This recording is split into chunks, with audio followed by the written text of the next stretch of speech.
بے شک اللہ رب العزت نے سال کے 12 مہینے بنائے اور ان مہینوں کو اپنی کتاب میں قرآن پاک میں لکھ دیا ہے۔ یوم خلق السماوات والارض،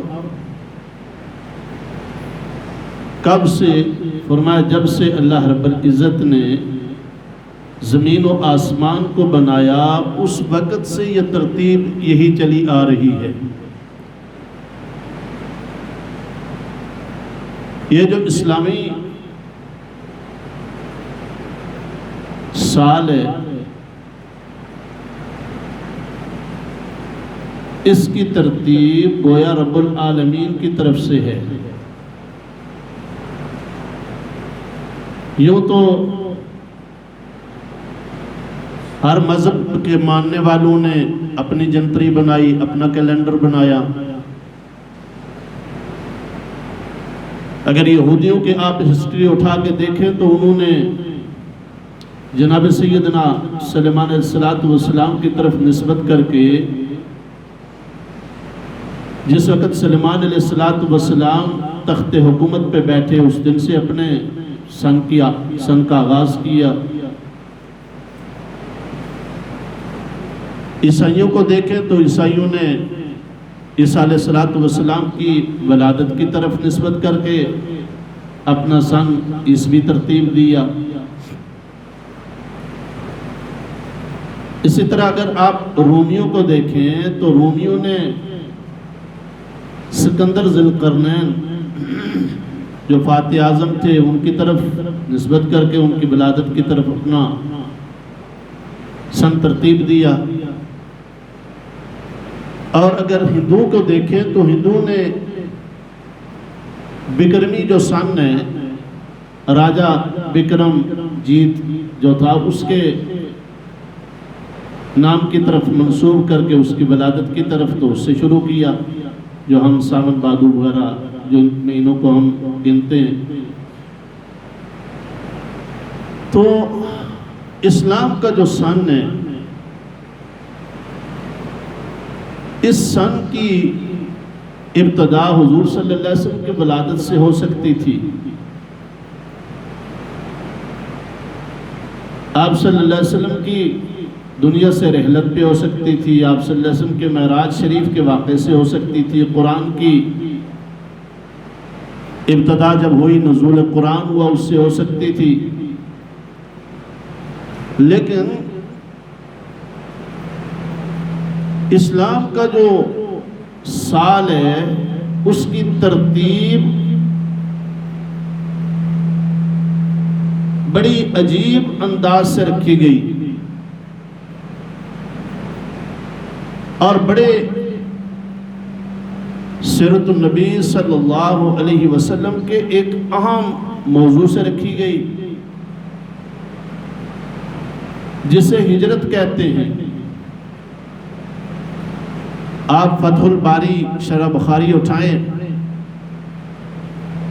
تو بخاری شریف کی شرح میں لکھا ہوا ہے کہ حضور نبی رحمت صلی اللہ علیہ وسلم نے ذی الحج کے آخری عشرے میں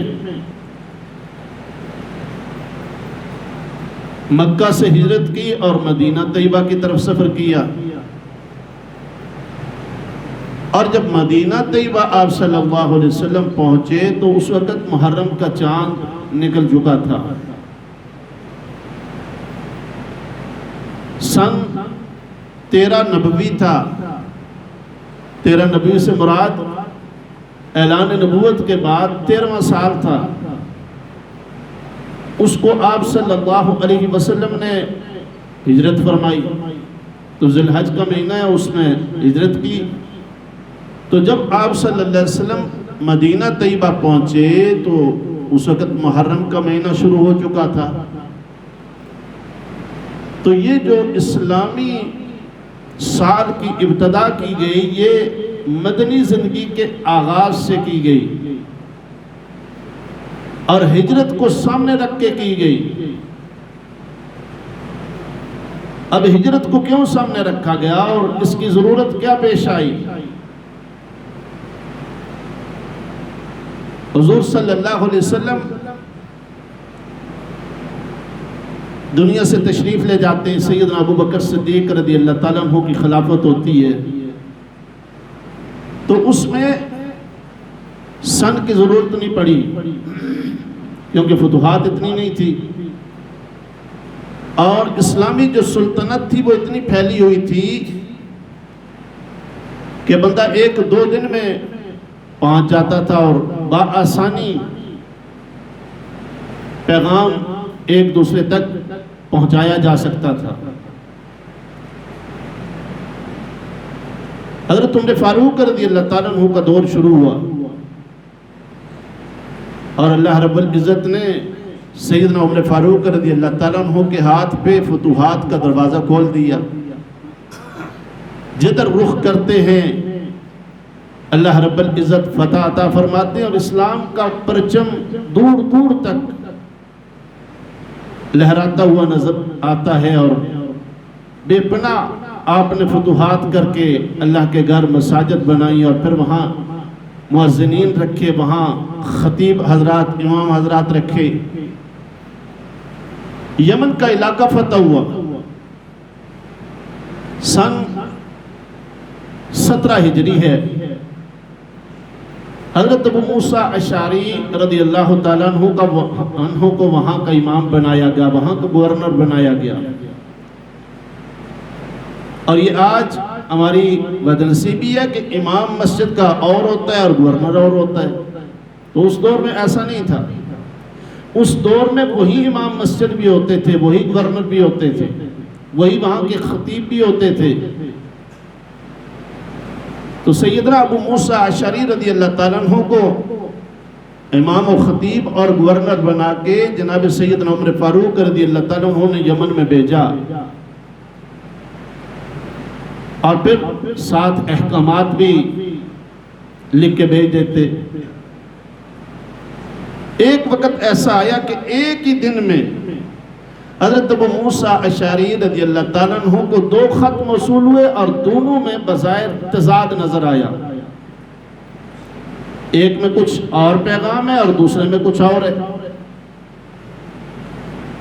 حضرت ابو موسیٰ اشعری رضی اللہ تعالیٰ عنہ دونوں کو پڑھتے ہیں خط کو، اور پھر غور و فکر کرتے ہیں، سوچتے ہیں کس پہ پہلے عمل کرنا ہے، کس پہ بعد میں عمل کرنا ہے، سمجھ نہ آئی۔ تو وہاں سے سواری پہ بیٹھے اور سیدھے مدینہ طیبہ میں جناب سیدنا عمر فاروق رضی اللہ تعالیٰ عنہ کی خدمت اقدس میں حاضر ہوئے۔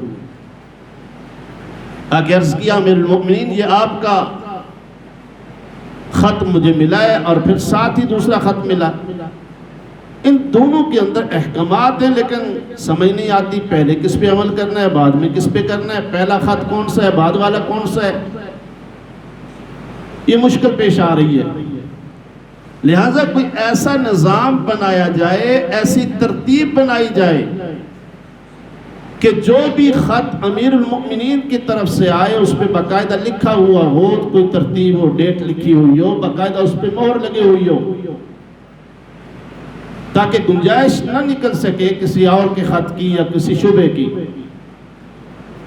حضرت عمر فاروق رضی اللہ تعالیٰ عنہ نے سارے صحابہ کو بلایا، مسجد نبی بھر گئی، فرمایا آ جاؤ بھائی، ایک اہم مسئلہ درپیش ہو گیا ہے، اس پہ مشاورت کرتے ہیں۔ مشاورت کی گئی،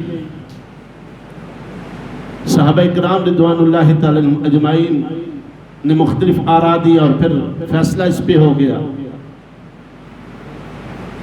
کہ حضور صلی اللہ علیہ وسلم نے جب ہجرت کی تھی اور مدینہ طیبہ پہنچے تھے تو محرم کا مہینہ تھا، پہلی اسلامی کیلنڈر کا جو مہینہ ہے اس کی تاریخیں تھیں، تو ایسا کرتے ہیں کہ ہجرت سے ہی اپنے سن کا آغاز کر دیتے ہیں۔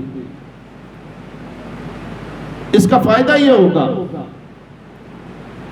کہ مسلمان کو سب سے زیادہ جو قیمتی متاع ہے وہ اس کا ایمان ہے، جو ہدایت ہے، ایمان ہے، اسلام ہے، اس سے بڑھ کے کوئی اور متاع نہیں ہے۔ اس متاع کی حفاظت کے لیے، اس قیمتی دولت کے لیے حضور صلی اللہ علیہ وسلم کے صحابہ نے قربانی دی، اپنا آبائی وطن چھوڑا، اپنا شہر چھوڑا، اپنی جائیداد چھوڑی، اپنا گھر بار چھوڑا، حتیٰ کہ بعضوں نے بیوی بچے تک چھوڑ دیے، ماں باپ چھوڑے، سب کچھ چھوڑ کے، سب کچھ قربان کر کے، ایمان بچا کے مکہ سے ہجرت کر کے مدینہ طیبہ گئے۔ ہجرت سے اس سن کا آغاز کرتے ہیں تاکہ بعد میں آنے والوں کو، قیامت تک کے مسلمانوں کو پتہ چلے کہ ایمان کتنی اعلیٰ چیز ہے۔ اس کے لیے ہمارے نبی نے ہجرت کی اور نبی کے صحابہ و اہل بیت نے ہجرت کی۔ اس لیے آپ نے دیکھا ہوگا جس وقت ہم سن لکھتے ہیں تو اس کے آخر میں چھوٹی سی گول ہے لکھ دیتے ہیں۔ یہ ہے جو ہے یہ اشارہ کرتی ہے، انڈیکیشن دیتی ہے کہ بھئی یہ ہجرت سے منسوب ہے۔ تو یہ سن 17 ہجری میں باقاعدہ اس کی ترتیب بنا کے اس کے بعد حضور صلی اللہ علیہ وسلم کی ہجرت سے اس سن کا آغاز کر کے جتنے بھی اسلامی امور ہیں ان کو اسی قمری مہینے کے ساتھ ترتیب دیا گیا۔ اور پھر عبادات اگر دیکھیں، تفصیل میں بیان نہیں کرتا، مختصر کرتا ہوں، ساری عبادات کا جو روح ہے اور مغز ہے وہ بھی چاند کے ساتھ منسلک ہے۔ پھر اللہ رب العزت نے قرآن پاک میں اس مہینے کی حرمت کا ذکر کیا، فرمایا فیہا اربعۃ حرم، میں اللہ نے 12 مہینے بنائے جن میں سے 4 حرمت والے ہیں۔ بخاری اور مسلم دونوں احادیث کی کتابیں اٹھائیں، بخاری میں بھی مسلم میں بھی احادیث کثرت سے ملتی ہیں۔ حضور صلی اللہ علیہ وسلم نے ارشاد فرمایا ذیقعدہ، ذی الحج، محرم اور رجب، یہ 4 مہینے اللہ نے حرمت والے رکھے، عزت والے، شان والے، احترام والے رکھے۔ اور پھر مسلم کی حدیث حضور صلی اللہ علیہ وسلم فرمایا رمضان المبارک کے بعد اگر کسی مہینے کو اللہ رب العزت نے شان عطا کی ہے، مقام عطا کیا، تو فرمایا وہ محرم کا مہینہ ہے۔ یعنی اگر صرف کسی عشرے کو دیکھا جائے، ایک عشرے کو جو فضیلت ہے وہ گزشتہ مہینہ آپ سن چکے ہیں، وہ ذی الحج کے پہلے عشرے کو فضیلت ہے، لیکن پورے مہینے کو جو فضیلت ہے وہ محرم کے مہینے کو فضیلت ہے۔ تو فرمایا منہا اربعۃ حرم، یہ وہ اللہ رب العزت کی ترتیب ہے جس میں 4 مہینے حرمت والے ہیں۔ فرمایا فلا تظلموا انفسکم، اے ایمان والو ان مہینوں میں اپنی جانوں پہ ظلم نہ کرنا۔ اب یہ ظلم کیا ہے؟ اس ظلم کی اگر تفسیر آپ اٹھائیں تو اس ظلم سے مراد گناہ ہے، کہ جس وقت بندہ گناہ کرتا ہے ان مہینوں میں تو اس گناہ کا وبال بھی بڑھ جاتا ہے، جس طرح نیکی کرنا اجر کے لحاظ سے بڑھ جاتا ہے، اسی طرح ان مہینوں کے اندر حرمت والے مہینوں میں گناہ کرنا وہ بھی وبال کے لحاظ سے بڑھ جاتا ہے۔ اور سب سے بڑھ کے ظلم شرک ہے۔ اللہ رب العزت نے اس سے اللہ اکبر برات کا اعلان کیا ہے، فرمایا جو بھی اللہ کے ساتھ کسی کو شریک کرے گا، فرمایا اللہ رب العزت اس گناہ کو معاف نہیں کرے گا۔ اس کے علاوہ جتنے گناہ ہیں سارے کے سارے اگر وہ چاہے تو معاف کر سکتا ہے۔ علامہ سفیان ثوری رحمۃ اللہ علیہ فرماتے ہیں 2 گناہ ایسے ہیں، ایک شرک اور دوسرا حقوق العباد۔ شرک اللہ معاف نہیں کرتے، اور حقوق العباد بھی جب تک اللہ کے بندے معاف نہ کریں اس وقت تک اللہ پاک معاف نہیں کرتے۔ اور یہ شرک کتنا بڑا گناہ ہے، اس کو میں ظلم نہیں کہہ رہا، یا کسی ہمارے پیر صاحب نے یا کسی مولوی صاحب نے یا کسی امام نے کہہ دیا ہو کہ یہ بڑا گناہ ہے، ظلم ہے، نہیں، بلکہ اللہ کی کتاب نے کہا۔ اور کتاب میں بھی اللہ رب العزت نے سورہ لقمان میں، وہ جس کو قرآن حکیم کہتا ہے، ایک حکیم تو وہ ہے نا جسے ہم جانتے ہیں، لیکن وہ کتنا بڑا حکیم ہوگا جسے قرآن حکیم کہتے ہیں، خود سوچئے۔ اور وہ حکیم آخری وقت ہے، دنیا سے جا رہے ہیں، اپنے بیٹے کو بلاتے ہیں، قرآن نقشہ کھینچتا ہے، فرمایا وَإِذْ قَالَ لُقْمَانُ لِابْنِهِ وَهُوَ يَعِظُهُ یا بنی لا تشرک باللہ ان الشرک لظلم عظیم۔ اور میں اے میرے بیٹا میں نے تیرے لیے کوٹھیاں بنگلے نہیں بنائے، میں نے تیرے لیے دولت کے انبار اکٹھے نہیں کیے، دنیا سے جا رہا ہوں، تجھے ایک بول دیتا ہوں، ایک قول دیتا ہوں، اس قول میں اگر تو نے وفا کر دی تو تجھ سے بڑا دولت مند کوئی نہیں ہوگا۔ ابا جان وہ بول کون سا ہے؟ فرمایا لا تشرک باللہ، اللہ کے ساتھ کسی کو شریک نہ کرنا، ان الشرک لظلم عظیم۔ فرمایا بیٹا بے شک شرک ظلم عظیم ہے جسے اللہ معاف نہیں کرتا۔ اور اللہ فرماتے ہیں فَلَا تَظْلِمُوا فِيهِنَّ أَنفُسَكُمْ، یہ وہ مہینے ہیں، محرم کا مہینہ وہ مہینہ ہے جس میں ظلم نہ کرنا، شرک نہ کرنا۔ اب یہ کیوں فرمایا گیا؟ مفسرین نے اس کی تفصیل لکھی ہے کہ محرم ایسا مہینہ ہے، اللہ رب العزت حکیم مطلق ہیں، اللہ پاک جانتے تھے قرب قیامت کچھ لوگ ایسے آئیں گے جو اللہ کے نیک بندوں کا سہارا لے کے ان کی سواریوں کو پوجنے شروع کر دیں گے۔ آپ نے دیکھا ہوگا محرم میں گھوڑے کو پوجنا شروع کر دیتے ہیں لوگ، اور وہ چیزیں کرتے ہیں اس کے ساتھ جو اللہ کے ساتھ خاص ہوتی ہیں، جو عبادت کے زمرے میں آتی ہیں۔ تو فرمایا اس لیے فَلَا تَظْلِمُوا أَنفُسَكُمْ، فرمایا ظلم نہ کرنا، پہلا ظلم اللہ کا حق کسی اور میں نہ دینا، اور دوسرا فرمایا اللہ رب العزت کی عبادت کے سے روگردانی نہ کرنا۔ بخاری مسلم ابو داؤد تینوں حدیث کی کتابوں میں آتا ہے، میرے اور آپ کے پیارے نبی صلی اللہ علیہ وسلم نے ارشاد فرمایا سراسر ظلم ہے اس بندے کا فعل، کفر نفاق ہے۔ یا رسول اللہ کس بندے کا فعل؟ فرمایا جس نے رب کے منادی مؤذن کی آواز سنی اور وہ نماز کو نہ آیا۔ اللہ اکبر۔ آج کتنے لوگ ہیں جو اپنے آپ کو مسلمان بھی کہتے ہیں، کلمہ گو بھی ہیں، ایمان والے بھی ہیں، لیکن یہ ظلم سارے کر رہے ہیں۔ اب اس ظلم کو ظلم کہتا ہی کوئی نہیں، اور میرے اور آپ کے پیارے نبی صلی اللہ علیہ وسلم نے ارشاد فرمایا سراسر ظلم ہے، کفر ہے، نفاق ہے۔ یا رسول اللہ کیا؟ فرمایا وہ عمل جو منادی کی اذان سنے بندہ اور نماز کو نہ آئے، اس کا یہ عمل۔ اس لیے آج کا خطبہ جمعہ سننے والے تمامی احباب نیت کریں کہ ہم نے نماز کسی حال میں بولیے نہیں چھوڑنی۔ کیوں؟ یہ ظلم ہے، اور ظلم میں نہیں کہہ رہا، کون کہہ رہا؟ ہمارے پیارے نبی صلی اللہ علیہ وسلم فرما رہے ہیں۔ فرمایا اس کے بعد فَلَا تَظْلِمُوا أَنفُسَكُمْ، اپنی جانوں پہ ظلم نہ کرنا۔ یا رسول اللہ ظلم کیا ہے؟ فرمایا ان الذین یأکلون اموال الیتامی ظلما انما یأکلون فی بطونہم نارا وسیصلون سعیرا۔ فرمایا ایک دوسرے کا مال نہ حق نہ کھانا یہ بھی ظلم ہے، اور خصوصیت کے ساتھ فرمایا یتیم کا مال کھانا یہ سب سے بڑا ظلم ہے۔ فرمایا اس ظلم سے باز آ جاؤ نہیں تو جہنم کی آگ کے انگارے رب تمہارے مقدر کر دے گا۔ تو گویا پتہ چلا کہ نماز نہ پڑھنا یہ بھی ظلم ہے، اور یتیم کا مال کھانا یہ بھی کیا ہے؟ بولیے ظلم ہے۔ تو اللہ پاک کیا فرماتے ہیں؟ ان مہینوں میں کیا کرنا؟ ظلم نہ کرنا، ان ظلموں سے توبہ کر لینا، ان سے باز آ جانا۔ پھر آگے تفصیل دیکھیے، مسند احمد کی حدیث ہے، حضور صلی اللہ علیہ وسلم نے ارشاد فرمایا سراسر ظلم ہے اس بندے کا فعل۔ یا رسول اللہ کس بندے کا فعل؟ فرمایا جس پہ دوسرے اعتماد کرتے ہوں، اس کے ساتھ مشورہ کرتے ہوں، اسے راز کی بات بتاتے ہوں، اور وہ بندہ محفل سے اٹھ کے جا کے دوسروں میں اس کی تشہیر شروع کر دے۔